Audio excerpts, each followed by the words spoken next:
Pai do Senhor, meus irmãos, minhas irmãs, alunos e alunas do curso médio em Teologia do CETADEM.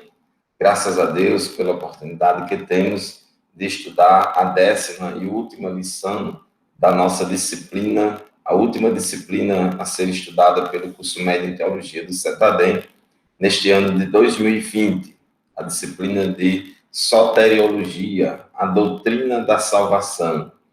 Já estudamos aqui 9 lições muito interessantes a respeito do tema, e em relação à salvação, estudamos vários aspectos da salvação, como a justificação, a regeneração, a adoção, e estudamos nesses vários aspectos da salvação. Estudamos também na lição anterior sobre a possibilidade do crente perder a salvação se ele cair na fé. E hoje, na 10ª lição, nós vamos estudar um outro aspecto da salvação, que é a glorificação. Então, a salvação ela pode ser entendida sob vários aspectos: no passado, no presente e no futuro. Quando eu digo eu fui salvo no passado, isso significa que no passado, imediatamente após a conversão, ato contínuo, eu fui justificado, eu fui regenerado, eu fui adotado na família de Deus e fui declarado santo. Então, são 4 aspectos da santificação que operaram no passado: a justificação, a regeneração, a adoção e a santificação posicional.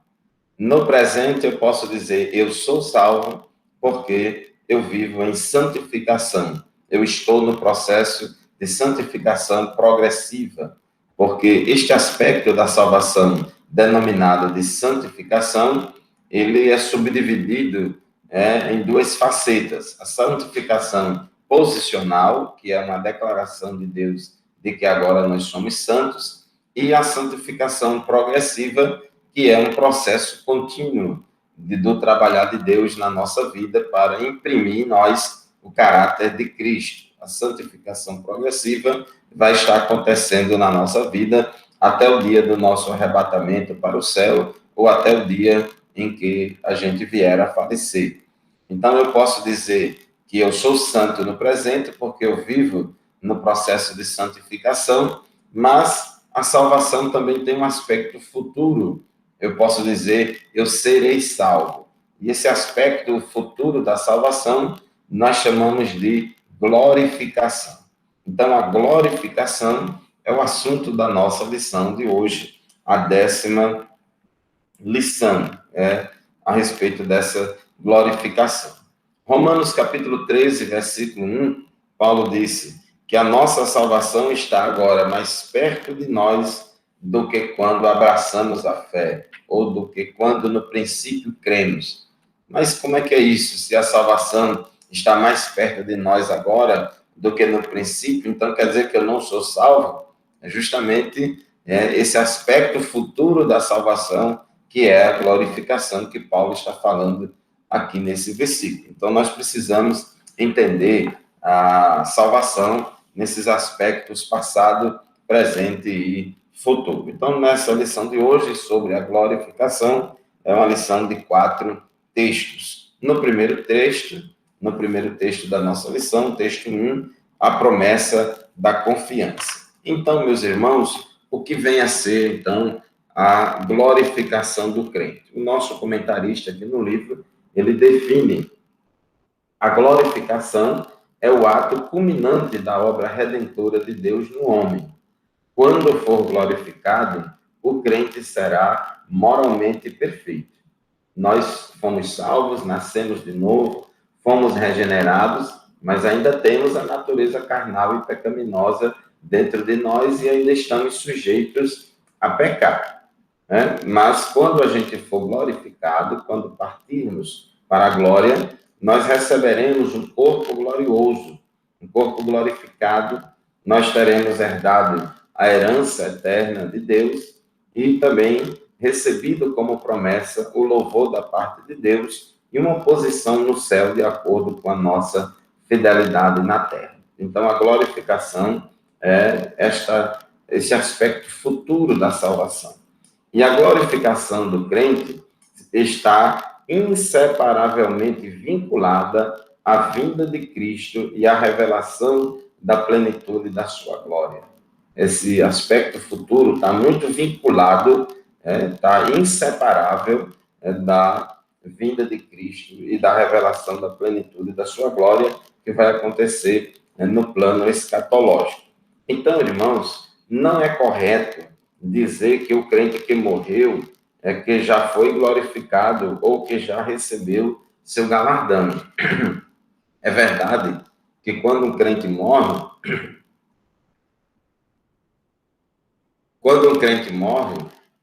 ele vai para o paraíso, ele vai para a presença de Deus, ele vai para o paraíso, mas ainda não é a glorificação. A glorificação só vai acontecer após a ressurreição do corpo. Quando a pessoa morre, o corpo fica aqui na terra, o corpo é matéria terrestre e ela se decompõe aqui na terra, fica aqui na terra. E a alma e o espírito vai para o paraíso. Mas depois da ressurreição, a alma e o espírito do crente, ele volta, reassume o corpo que tinha antes, então ele é ressuscitado e volta a ser corpo, alma e espírito de novo, quando então será mudado, será glorificado. E assim é que ele vai entrar na eternidade com Deus para todo sempre. Então, irmãos, enquanto não ocorrer a ressurreição, os que morreram em Cristo, os que dormem no Senhor, estão no que chamamos de estado intermediário dos mortos. Estado intermediário dos mortos ainda não foi glorificado. O crente que morre, realmente, vai direto para a glória. Até o comentarista colocou aqui a glória entre aspas, porque não é ainda a glória definitiva. É um lugar bom, mas ainda não é o melhor lugar que Deus tem para os salvos. Então, quando o crente morre, realmente vai direto para a glória e já desfruta da parte da sua glorificação futura. Ele já desfruta uma parte dessa glorificação futura, ou seja, uma comunhão plena com Deus e uma natureza livre do pecado. E mesmo assim, ele, juntamente com todos os crentes que ainda vivem, esperará até o dia de Cristo para que a sua glorificação seja completa. Esse dia de Cristo aí está se referindo ao arrebatamento da igreja. Quando Jesus vier arrebatar a sua igreja, a Bíblia diz que os que morreram em Cristo, os que dormem no Senhor, ressuscitarão primeiro, e depois nós, os que estivermos vivos por ocasião do arrebatamento, nós seremos transformados e juntos, os que morreram em Cristo, que foram ressuscitados, e juntamente conosco, que estivermos vivos por ocasião do arrebatamento, todos juntos subiremos ao encontro do Senhor nos ares e assim estaremos para sempre com o Senhor. Então, a glorificação plena e completa se dará no arrebatamento da igreja por ocasião da vinda de Cristo.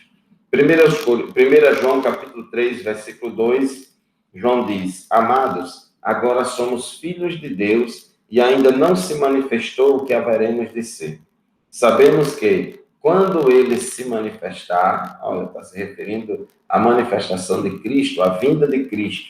Sabemos que, quando ele se manifestar, seremos semelhantes a ele, porque haveremos de vê-lo como ele é.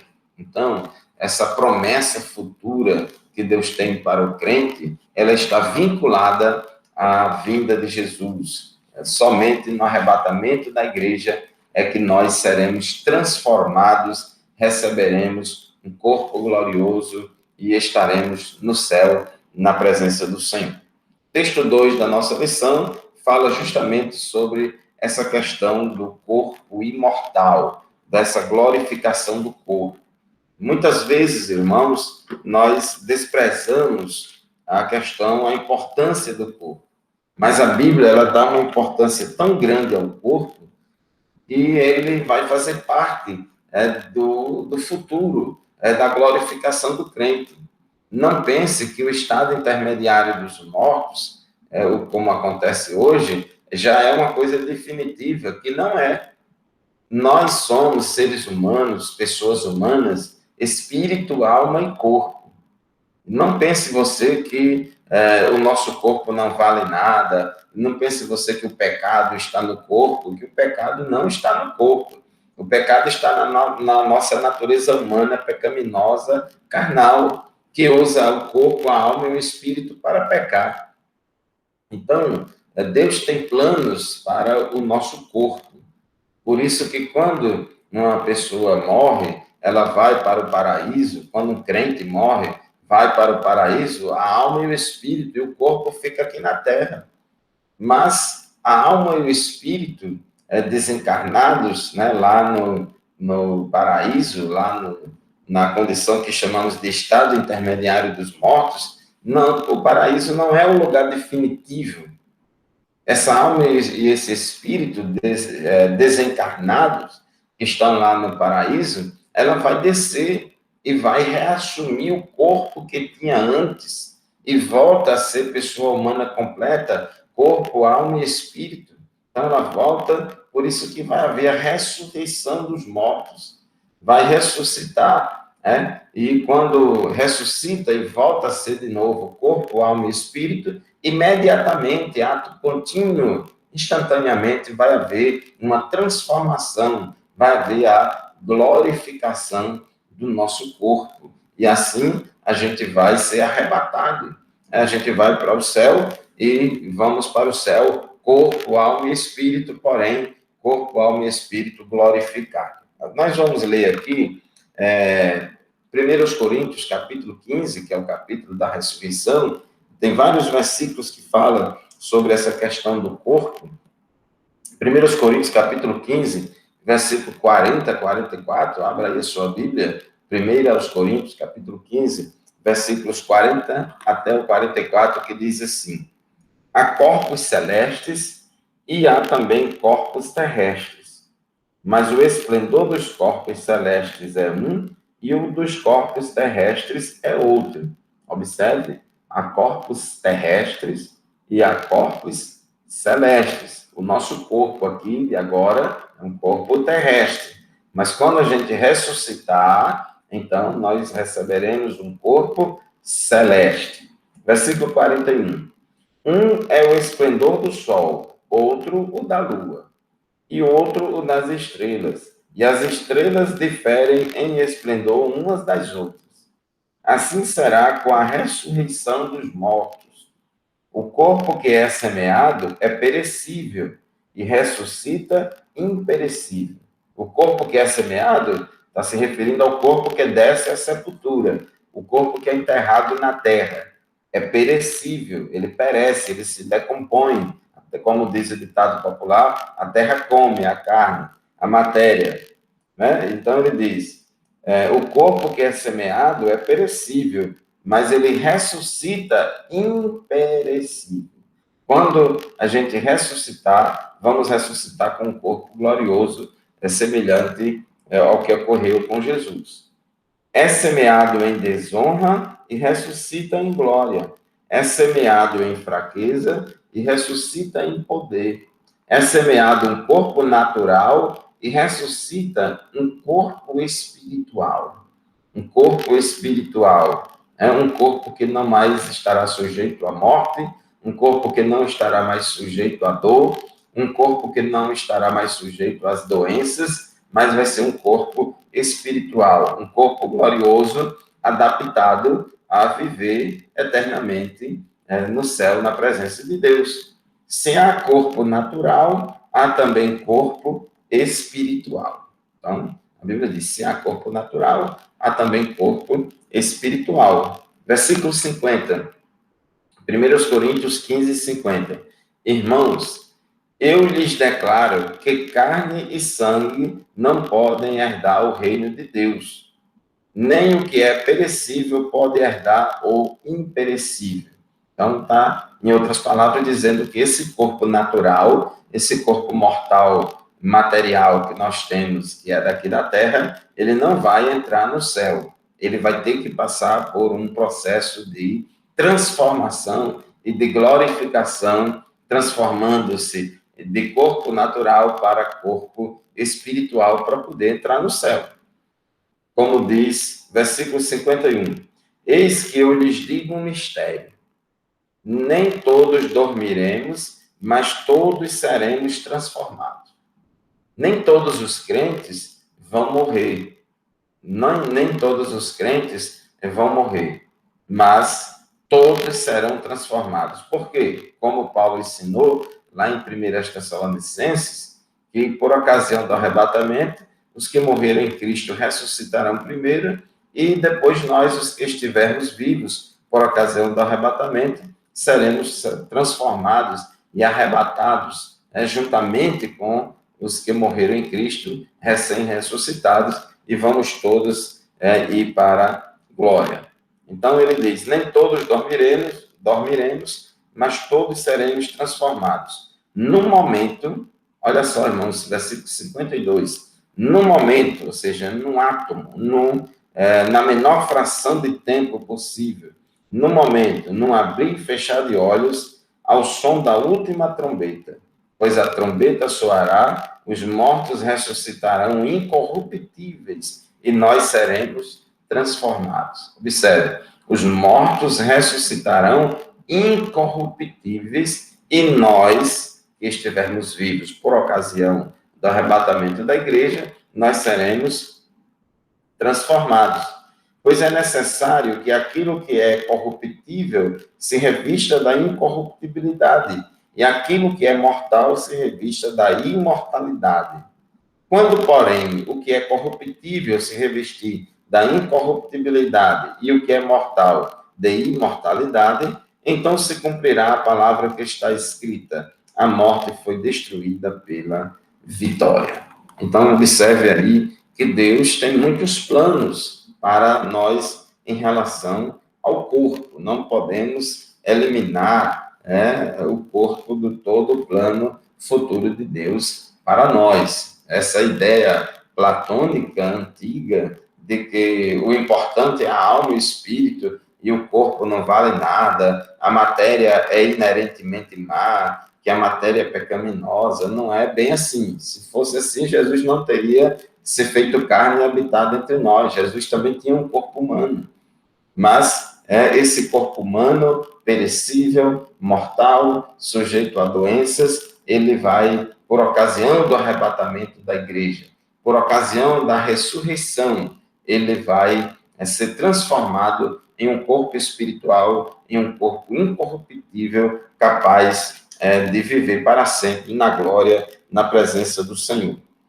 Filipenses capítulo 3, versículo 20, Paulo também fala sobre essa questão do corpo do crente lá na glória e diz assim: a nossa cidadania, porém, está nos céus, de onde esperamos ansiosamente o Salvador, o Senhor Jesus Cristo, pelo poder que o capacita a colocar todas as coisas debaixo do seu domínio. Ele transformará, preste atenção aqui, a parte B do versículo 21, Filipenses 3 e 21, parte B, diz assim, que Jesus transformará os nossos corpos humilhados, tornando-os semelhantes ao seu corpo glorioso. Ele vai transformar os nossos corpos mortais em estado de humilhação para ser conforme o seu corpo glorioso. Então, meus irmãos, é muita bênção de Deus para nós. A ressurreição do corpo é uma realidade. Essa experiência cristã envolve 3 ressurreições. Em primeiro lugar, a ressurreição de Cristo, que é as primícias, a ressurreição espiritual do crente, que foi a regeneração que ocorreu quando a gente se converteu a Cristo, e, em terceiro lugar, a ressurreição do crente por ocasião da segunda vinda de Cristo. Então, vai acontecer essa ressurreição, vai acontecer essa transformação do nosso corpo, essa glorificação do nosso corpo por ocasião do arrebatamento da igreja. Isso, teremos um novo corpo, e isso significa que os nossos amigos e entes queridos poderão reconhecer-nos, assim como Cristo foi reconhecido pelos seus discípulos depois da ressurreição. Há sempre aquela pergunta, aquela dúvida: bom, nós receberemos um novo corpo, mas a gente não vai mais conhecer uns aos outros? Esse corpo glorioso tem alguma semelhança com o corpo atual, material e perecível? Então, diz aqui o nosso comentarista que nós receberemos um corpo, como diz Paulo aqui aos Filipenses, capítulo 3, versículo 21, teremos um corpo semelhante ao corpo de Cristo. E quando Cristo ressuscitou, como seu corpo glorioso, os discípulos identificaram Cristo. Cristo ressurreto, o Cristo ressurreto, ele mantinha semelhanças visíveis com o Cristo antes da ressurreição. Então ele diz: teremos um corpo com traços semelhantes ao atual, mas diferentes quanto ao fato de não estar preso aos limites naturais do velho corpo. Será uma ressurreição real e não uma troca de corpos. Somente no futuro, no momento da ressurreição, o nosso corpo será transformado em corpo glorioso. Então, isso vai ocorrer por ocasião da ressurreição. E essa ressurreição é dos que morreram em Cristo, é dos santos, é do Antigo Testamento, dos santos do Novo Testamento que já morreram. Ela vai acontecer por ocasião do arrebatamento da igreja. E os crentes que estiverem vivos na ocasião do arrebatamento não precisam ressuscitar, porque estarão vivos, mas eles serão transformados e receberão um corpo glorioso. A Bíblia diz que isto que é mortal se revestirá da imortalidade. Isto que é corruptível se revestirá da incorruptibilidade. Tá certo? Então, texto 3 da nossa lição, a promessa de ser co-herdeiro com Cristo. Romanos 8, 17. Já estudamos isso aqui na lição sobre a adoção e como nós fomos adotados na família de Deus e temos Deus como nosso Pai. A Bíblia diz que nós somos herdeiros de Deus e co-herdeiros com Cristo. Co-herdeiros com Cristo, porque Cristo é o Filho unigênito, gerado pelo Pai e o Espírito Santo lá no ventre de Maria, por ocasião da sua encarnação. Então, ali foi gerado Jesus, 100% homem, 100% Deus, e Cristo é o Filho unigênito de Deus, por geração. E nós, que nos convertemos a Cristo, somos filhos de Deus por adoção. Logo, somos irmãos de Jesus. Estudamos aqui que a Bíblia diz que Jesus não tem vergonha de nos chamar de irmãos. E nós somos herdeiros de Deus e co-herdeiros com Cristo. Romanos 8, 17 diz assim: ora, se somos filhos, somos também herdeiros, herdeiros de Deus e co-herdeiros com Cristo. Se com ele sofremos, também com ele seremos glorificados. Então, meus irmãos, é um privilégio grande. Tiago 2,5 diz que somos herdeiros do reino que ele prometeu aos que o amam. Cristo declarou que iria preparar moradas no céu para finalmente receber todos os salvos. Lá em João, capítulo 14, versículos de 1 a 3, Jesus disse que lá na casa do meu pai há muitas moradas, e ele ia para lá, ia preparar lugar, e depois viria outra vez para nos levar para estar com ele. Irmãos, em relação a essa questão do céu, como será o céu? Como vai ser a nossa vida no céu? Há alguns equívocos quando normalmente muitos crentes pensam neste assunto. Aqui o nosso comentarista, ele fala pelo menos 2 equívocos nesse sentido. Um deles é de os crentes pensarem que o céu será um lugar de eterna ociosidade. O céu, ninguém vai fazer nada, o céu é só sombra e água fresca, o céu vai ser uma eterna ociosidade, né? E não é bem assim. O céu, é verdade, é um lugar de descanso a distância do pecado, da dor, da tristeza e do diabo. Lá no céu não entrará dor, nem tristeza, nem nada mal, nada que o contamine, nada que cause sofrimento. E também o céu é um lugar de atividade constante. O céu é um lugar de atividade constante e não de ociosidade. João diz que os santos continuarão a servir a Deus lá no céu. Nós servimos a Deus não somente aqui na terra, mas continuaremos a servi-lo lá no céu. Apocalipse 22:3, já no finalzinho da Bíblia, diz: os seus servos o servirão. Nós serviremos a Deus. Um outro equívoco que o comentarista aqui aponta é que tem pessoas que acham que o céu vai ser ocioso e também monótono, que vai ser uma monotonia muito grande. A Bíblia, no entanto, retrata o céu como um lugar de sublime e abundante alegria e de satisfação. Vai ser um lugar de muita alegria, de muita satisfação. O céu jamais poderia ser um lugar monótono, parado, quando sabemos que Cristo será nosso companheiro constante. Glórias a Deus por isso. Nós somos co-herdeiros do seu poder. A herança do crente, juntamente com Cristo, não está limitada ao recebimento de um lar eterno.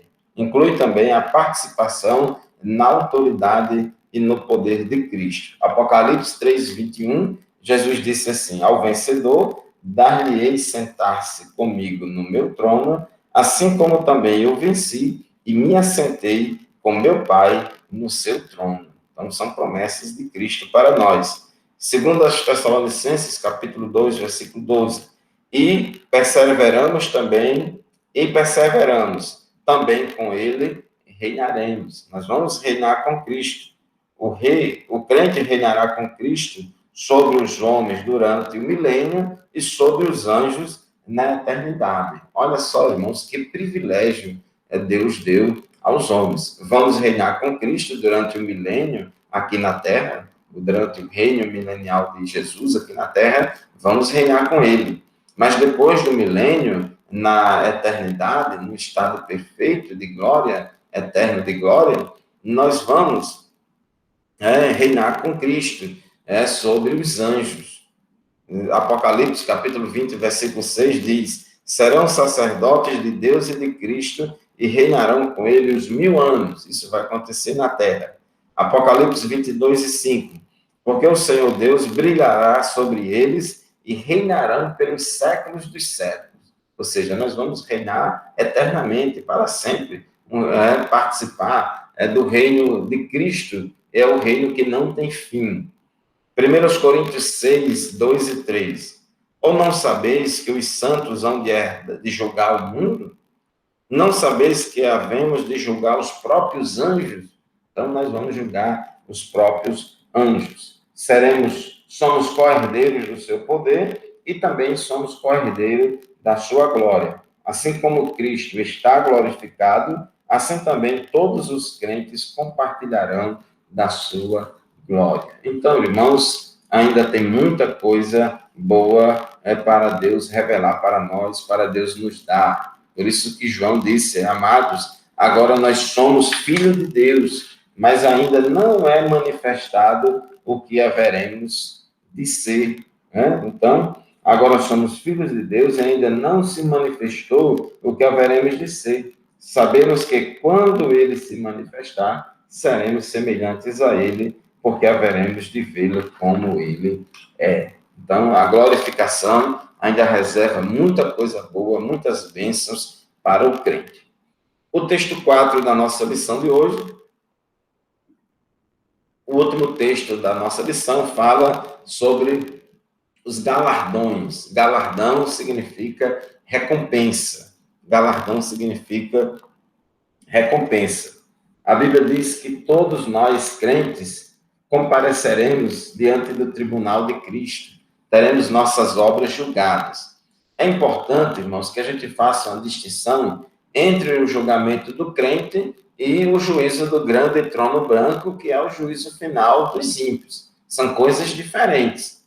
Se o crente, quando morreu, ele foi para o céu, Ou se o crente foi arrebatado, então se ele foi para o céu, se ele está na presença de Cristo, é porque foi salvo. É porque foi salvo. Não tem mais nenhuma possibilidade de condenação, de ir para o inferno, coisa desse tipo. Então, se a gente já foi para o céu, é porque a gente foi salvo, não tem mais perigo de ir para o inferno. Acontece que, quando a gente for para o céu, Jesus vai recompensar a cada um de nós. Nós vamos prestar contas das nossas obras, porque a Bíblia diz que, Efésios, capítulo 2, versículo 10, que somos feitura sua, criados em Cristo Jesus para as boas obras, as quais Deus preparou para que andássemos nelas. Jesus disse em Mateus 5,16, assim brilha a vossa luz diante dos homens, para que vejam as vossas boas obras e glorifiquem o vosso Pai que estás nos céus. Então, o crente aqui na terra, ele pratica boas obras como consequência da sua fé e ele vai ser recompensado por isso. Vai haver um julgamento das nossas obras e Deus vai recompensar. Então, vai ser um julgamento aí com base, essa recompensa, esse galardão, vai ser com base na meritocracia. Deus vai galardoar mais aqueles que praticaram obras mais dignas de recompensa. E Deus vai recompensar menos aqueles que praticaram obras dignas de menos recompensa. A Bíblia diz que as nossas obras serão provadas pelo fogo, as nossas obras serão provadas pelo fogo, e as obras de uns serão como prata, ouro, prata e pedras preciosas que resistirão ao fogo, mas as obras de outros não resistirão ao fogo. As obras de outros crentes não resistirão ao fogo, serão como madeira, feno e palha, que quando passa pelo fogo, se acaba, não existe mais. Então, as nossas obras serão provadas, e só receberemos recompensas, só receberemos galardões, se as nossas obras subsistirem, se as nossas obras resistirem à prova de fogo que Deus vai fazer. E nesse julgamento das nossas obras, Deus vai julgar as nossas obras não somente no aspecto quantitativo, se fez muito ou fez pouco, se fez aquilo que podia fazer ou aquilo ou menos do que podíamos fazer, porque Deus não vai exigir de nós que a gente faça além do que a gente pode fazer. Se ele deu um talento a cada um, uma pessoa, ele vai cobrar de acordo com aquele um talento que Deus deu. Mas se Deus deu 5 talentos a alguém, Deus vai exigir obras proporcionais e equivalentes aos 5 talentos que Deus deu àquela pessoa. Porque, como diz a parábola dos talentos, Deus distribuiu os talentos com o crente segundo a capacidade de cada um. Então, Deus vai julgar nossas obras, tanto no aspecto quantitativo, como também no aspecto qualitativo. Nós vamos ser provados também no aspecto da qualidade. Porque também, irmãos, não é só fazer obras, mas é saber qual é a intenção com que a gente está fazendo determinada coisa. Qual é a intenção? O que nos motiva? O que nos move? O que nos motiva a fazer determinadas obras para Deus, para a igreja, para o reino de Deus, para os outros, para as pessoas? Então, Deus vai saber se as nossas motivações estão de acordo com a vontade dele ou não. Então, isso é muito importante. Então, diz Romanos capítulo 14, versículos 10 e 12.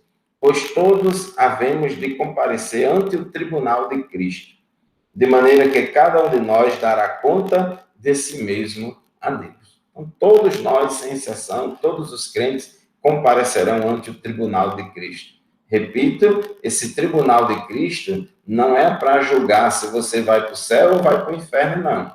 Só vai comparecer ante o tribunal de Cristo os salvos, aqueles que já escaparam da condenação eterna, para que a gente dê conta das nossas obras, dos nossos talentos que recebemos para trabalhar. Segundo aos Coríntios 5:10 diz assim: Porque importa que todos nós, observe que Paulo está falando para crentes, e ele diz, importa que todos nós, então está se referindo a crente, compareçamos perante o tribunal de Cristo, para que cada um receba, segundo o bem ou o mal que tiver feito por meio do corpo.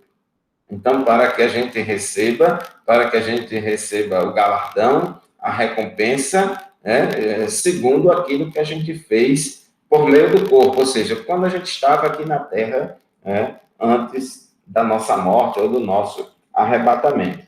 De acordo com suas obras realizadas aqui na terra, de acordo com suas obras realizadas aqui na terra, serão confiadas aos crentes tarefas e posições, quando Deus os introduzirá em uma nova vida de gozo. Mateus 25, 21 diz, disse-lhe o Senhor, muito bem, servo bom e fiel, foste fiel no pouco, sobre o muito te colocarei, entra no gozo do seu Senhor. Recebimento ou perda do galardão. O julgamento dos crentes nada tem a ver com a salvação. Já falamos sobre isso. Todo crente receberá algum louvor da parte de Deus e então cada um receberá o seu louvor da parte de Deus, conforme 1 Coríntios 4 e 5. Aqueles cujas obras são fracas, tanto em quantidade e ou em qualidade, quando passar pelo fogo da provação de Deus, vai queimar tudo e não vai receber galardão. Mas como Paulo disse, todavia o mesmo será salvo como que pelo fogo. O julgamento, pois, consistirá de recebimento ou perda de recompensa. Então, quando as obras forem provadas pelo fogo, as que forem queimadas, as que não resistirem ao fogo, madeira, feno e palha, elas serão queimadas, não vai receber recompensa nenhuma. Mas as que resistirem ao fogo não receberão recompensas iguais, porque há diferenças, assim como há diferença entre o ouro, a prata e as pedras preciosas, também vai haver diferenças nas obras e, consequentemente, nos galardões dos crentes que produziram obras semelhantes a ouro, prata e pedras preciosas. Não é somente louvor e recompensa que o crente receberá no céu. Também a alguns serão confiadas responsabilidades e cargos na hierarquia do céu, baseadas na sua fidelidade na terra. Notemos as expressões tais como primeiros e últimos no reino, menores e maiores no reino. Cristo ensina que há uma diferença específica na soma de autoridade confiada aos seus servos no reino do céu. Tudo depende da nossa fidelidade aqui na terra. Lucas 19, 17 diz, respondeu-lhe o Senhor, muito bem, servo bom, porque foste fiel no pouco, terás autoridade sobre 10 cidades. Lucas 19, 19, a este disse, terás autoridade sobre 5 cidades. Então, tem recompensas diferenciadas aí para o crente. A fonte de galardão. Um dos galardões mencionados refere-se à conquista de almas. A pessoa que ganha uma alma para o Senhor brilhará diante de Deus como uma estrela, e essa alma lhe será uma coroa de regozijo. A gente pode fazer muitas coisas para Deus e para o reino de Deus aqui na terra, irmãos, mas ganhar almas é uma bênção muito grande. 1 Tessalonicenses, capítulo 2, versículos 19 e 20. Pois quem é a nossa esperança, ou alegria, ou coroa em que exultamos na presença de nosso Senhor Jesus em sua vinda? Não sois vós? Sim, vós sois realmente a nossa glória e a nossa alegria. Paulo escrevendo aos Tessalonicenses. Os crentes também receberão seu galardão por terem resistido à tentação e por terem sofrido com paciência. Qualquer ato de bondade receberá seu galardão, mesmo que seja uma coisa mínima, como dar um copo d'água a alguém. Deus, irmãos, não é injusto para esquecer da nossa obra. Hebreus capítulo 6, versículo 10. Ele recompensa a todos. Até mesmo o emprego sábio de possessões materiais pode resultar em galardões. Por quê, irmãos? Pessoas receberam talentos diferenciados, capacidades diferenciadas de servir. Então, o talento de um é uma coisa, o talento de outro é outra coisa, e assim Deus vai julgar a cada um de nós de acordo com aquilo que nós podíamos fazer. Por exemplo, a obra missionária, você pode fazer indo como missionário, evangelizar, ganhar as almas, mas você também pode fazer a obra missionária orando e contribuindo.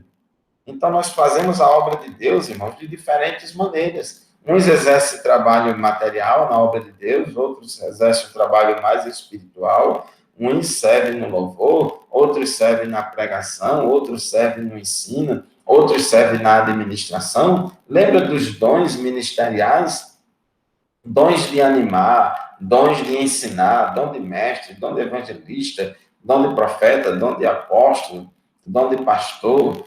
Você tem dons ministeriais de governar ou administrar, dom de liderar, dom de exercer misericórdia, dom de socorro. Então, existem muitos dons, muitas capacitações divinas para que sirvamos a Cristo e ao seu reino. Então, é importante lembrarmos que Deus considera a intenção do coração antes de olhar o ato. Então, não somente Deus vai julgar nossas obras em seu aspecto quantitativo, mas também no aspecto qualitativo. Portanto, meus irmãos, isto é o que tínhamos para conversar com vocês a respeito da glorificação, que é este aspecto futuro da salvação. Então, a salvação ela deve ser vista no passado, no presente e no futuro. No passado, imediatamente após a conversão a Cristo, ato contínuo, eu posso dizer, eu fui salvo no passado, porque eu fui justificado, eu fui regenerado, eu fui adotado na família de Deus e fui declarado santo, a santificação posicional. No presente, eu posso dizer que eu sou salvo no presente, porque eu vivo no processo de santificação progressiva. E também posso dizer, eu serei salvo no futuro, ou seja, o aspecto futuro da salvação é a glorificação que vai acontecer por ocasião da vinda do Senhor. Então, o crente será glorificado por ocasião do arrebatamento da igreja. Os que morreram em Cristo ressuscitarão primeiro, depois nós, os que estivermos vivos, por ocasião da vinda do Senhor, nós seremos também transformados e todos serão transformados. Isto que é mortal se revestirá da imortalidade, este corpo corruptível se revestirá da incorruptibilidade, e assim nós ressuscitaremos e subiremos ao encontro do Senhor nos ares e estaremos para sempre com o Senhor. Vamos comparecer perante o tribunal de Cristo, não para ser avaliado, não como uma espécie de última peneira, se vai para o céu ou para o inferno. Só vai comparecer perante o tribunal de Cristo crentes salvos e vão receber recompensas. Uns não receberão recompensa nenhuma, todavia os mesmos serão salvos como que pelo fogo. Mas outros, suas obras serão provadas pelo fogo e vai subsistir e receberão galardões e recompensas diferenciadas aí numa meritocracia, que Deus é perfeito e justo para recompensar a cada um de acordo com as suas obras. Deus abençoe você, Deus abençoe sua família. Muito obrigado pela companhia, pela sua companhia de estudarmos juntos essas 10 lições sobre a doutrina da salvação, sobre soteriologia, uma disciplina, uma matéria muito interessante, muito boa, muito importante. Continue estudando o livro-texto, responda os exercícios, responda a prova. Aproveito para deixar para você um Feliz Natal, um Ano Novo abençoado, e no próximo ano, 2021, vamos continuar estudando a Palavra de Deus. Você que ainda falta um ano do curso médio, continue estudando a Palavra de Deus conosco para terminar seu curso médio em Teologia. E você que está se formando agora no curso médio, vamos continuar estudando Teologia no curso avançado. Com certeza vai ser uma bênção para a sua vida. Muito obrigado, a paz do Senhor, e até a próxima disciplina, matéria, se Deus quiser.